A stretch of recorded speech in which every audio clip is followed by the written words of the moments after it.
Assalamualaikum warahmatullahi wabarakatuh. Kembali lagi bersama Bu Guru. Hari ini kita akan membahas tentang metamorfosis. Sebelumnya kita membaca basmalah bersama-sama. Bismillahirrahmanirrahim. Oke anak-anak, kita akan mulai dari daur hidup. Jadi semua makhluk hidup itu mengalami daur hidup.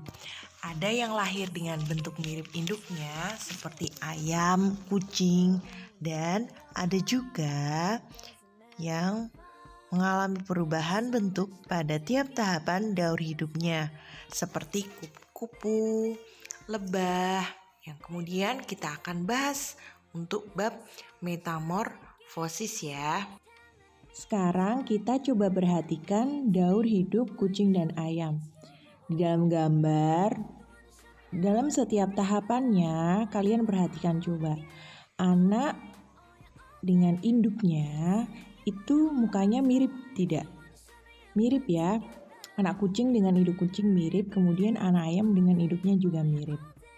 Nah, kemudian kita ke metamorfosis, yaitu suatu proses perkembangan pada hewan yang mengalami perubahan bentuk tubuh setelah kelahiran atau penetasan. Nah, kita bahas metamorfosis sempurna, yaitu mengalami perubahan bentuk yang sangat berbeda pada setiap tahap perkembangannya dan mengalami fase kepompong. Kemudian untuk metamorfosis tidak sempurna, yaitu mengalami perubahan bentuk yang tidak terlalu berbeda pada setiap tahap perkembangannya dan ini tidak mengalami fase kepompong. Nah, coba kita simak perbedaannya ya lewat tahapan daur pada metamorfosis sempurna dan tidak sempurna. Coba kalian perhatikan. Yang pertama, ini adalah metamorfosis sempurna. Jadi pada metamorfosis sempurna itu daurnya seperti ini. Telur, kemudian menjadi larva, kemudian menjadi kepompong, pupa, imago atau dewasa, dan kembali ke telur. Sekarang kalian perhatikan bagaimana dengan daur pada metamorfosis tidak sempurna, yaitu dari telur menjadi nimfa, kemudian menjadi imago, dan kembali lagi ke telur. Seperti itu ya. Jadi pada metamorfosis ini tidak mengalami fase kepompong ya anak-anak.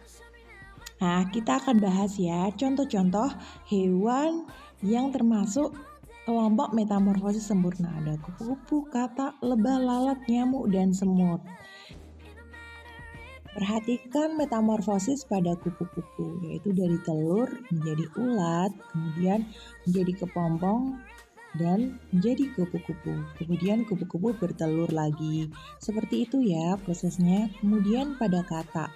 Yang pertama adalah dari telur menjadi kecebong, kemudian menjadi katak muda, dan menjadi katak dewasa. Kembali lagi bertelur. Katak termasuk dalam kelompok metamorfosis sempurna karena melalui 4 tahapan ya. Kemudian pada lebah juga sama ya, mengalami 4 tahapan, telur, larva, pupa atau kepompong, dan jadi imago atau dewasa. Ini adalah daur hidup lalat.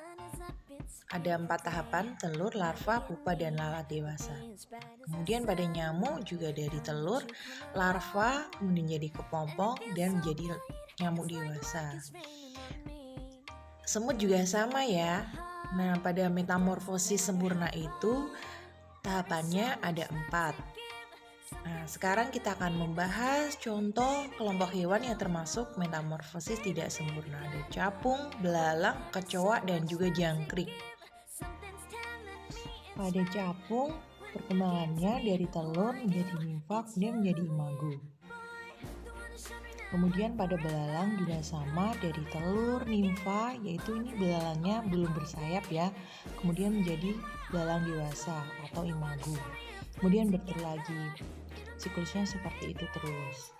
Kemudian contoh selanjutnya adalah pada hewan kecoa. Ini juga sama, dari telur, nimfa, kemudian menjadi imago atau kecoa, kemudian bertelur lagi. Kemudian seperti itu siklusnya. Nah, ini adalah jangkrik ya. Jadi, jangkrik itu juga sama teman-teman, dimulai dari telur menjadi nimfa, Nah, pada fase nimfa ini belum terdapat sayap dan terjadi pergantian kulit sebanyak 6 atau sampai 8 kali. Setelah ganti kulit yang terakhir dan sayapnya menjadi mulai tumbuh, nah ini nimfa akan berubah menjadi jangkrik dewasa atau di sini adalah imago. Kemudian ini nanti akan bertelur lagi, kemudian menjadi nimfa, menjadi imago dewasa. Seperti itu terus siklusnya. Setelah kalian menyimak penjelasan tadi, sekarang coba jawab 2 pertanyaan dari guru, kemudian bisa dijawab di kolom komentar. Terima kasih, semoga bermanfaat. Wassalamualaikum warahmatullahi wabarakatuh. Dah.